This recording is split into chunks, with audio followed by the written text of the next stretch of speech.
nang tapos sa kanyang pagkain. Kaya naman si Marco, Ma'am, sayang po ang pagkain po. Sige na po, ma'am. Masarap po Gusto ito. ko yung parang chu-chu, gano'n. Chu-chu, chuku-chuku-chuku-chuku-chuku-chuku-chuku.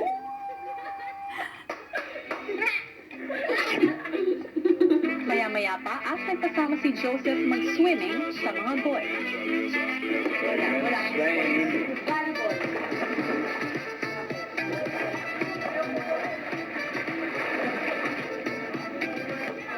Ang gaang lang nila kasama. Parang nag-enjoy din sila. For me, it's a different experience. Si Alex, isang request na naman ang naisip ipagawa kay Maymay. Pakibilang yung abs ni Joseph. Tuturo mo lang. Oh, guess is always right. Sige po, sir. Go, sir. Go to my go. Gusto ko malaman kung ilan. O, go. Ang 1, 2, 3, 6 po, ma'am. Make sure mo kung talagang abs yun. Baka.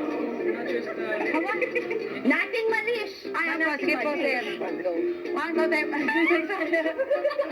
Fun po silang kasama, lalo na po si Ma'am Alex.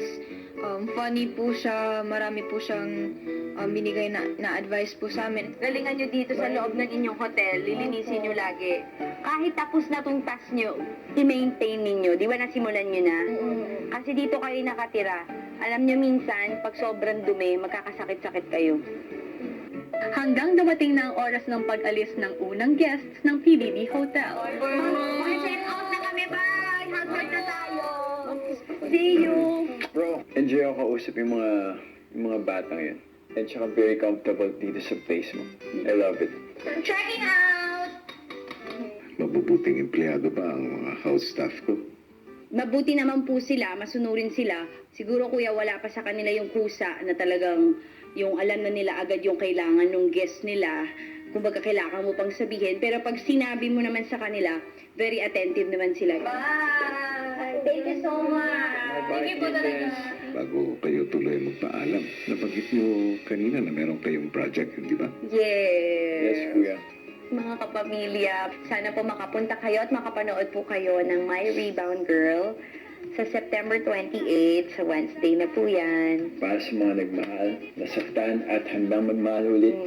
Itong pelikulang to para sa inyo po to. Sige, sa puntong ito, Alex at Joseph, taos puso ang aking pasasalamat dahil pinaunlakan niyo ang aking imbitasyon na makarating dito sa bahay ko. No, kuya, thank you. Thank you for having us. Super, kuya. Thank you. Pag-alis ng mga hotel guests, may binilin si Kuya sa task leader na si Marco. Marco, ngayong gabi ay matutulog ka sa sala. Okay. Bakit po, Kuya? Dahil ikaw lamang ang gigisingin ko ng mas maaga bukas. Ibig sabihin, ikaw ang gigising sa mga kasama mo. Okay. Sa staff. Grabe ba?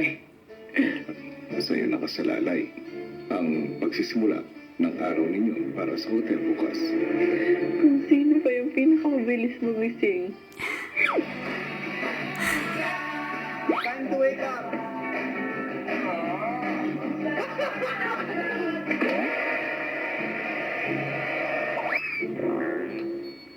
Naintindihan mo ito?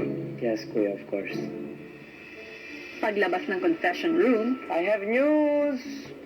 Mom, you will stay here. And because I'm your leader and supervisor on this hotel, tonight, I'm gonna sleep in the living room because I have to be the first one to wake up.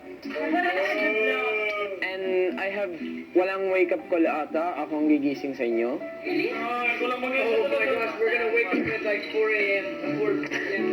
ng oras na ng pagtulog, I give my best. Kahit pagod ako, I try to don't show my kapagod. Kasi di ba ganun yun?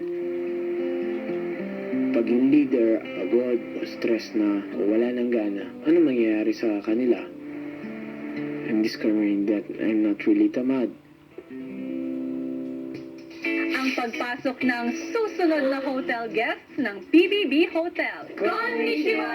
Yokozoni, Pinoy Big Brother Hotel! Sa pagbabalik ng PBB